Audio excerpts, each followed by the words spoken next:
अरे भाई, आज हमारे शहर से मान में आए थे मोदी जी।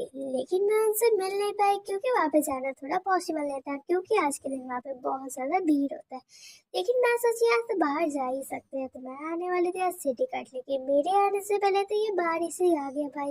लेकिन फिर भी हम और मेरी मम्मा निकल गए सिटी कट आने के लिए, और यहाँ पे हम लोग पहुंच भी गए। लेकिन मैं अंदर जाने से पहले सोची कि चाट खा लेते हैं, और यहाँ से चाट और चाउमीन खाने के बाद हम लोग आ गए थे मॉल के अंदर। एंड यहाँ पे भी आने के बाद मेरा सेम यही रिएक्शन था कि मेरा तो सभी मन कर रहा था लेने का। एंड लेकिन मेरे को यहाँ पे जो जो कपड़ा पसंद आया था वो मैं ले ही ली थी। एंड यहाँ से सामान का बिलिंग कराते हुए हम लोग निकल गए थे बाहर। एंड बाहर आने के बाद जो मैंने देखा, वाह क्या सनसेट हुआ था भाई, इतना सुंदर था। यहाँ पे इतना अच्छा मौसम हुआ था, ऊपर से बारिश भी हुआ था। फिर मेरा मन करता चंद्रिका टावर में जाने का, लेकिन मैं नहीं गई।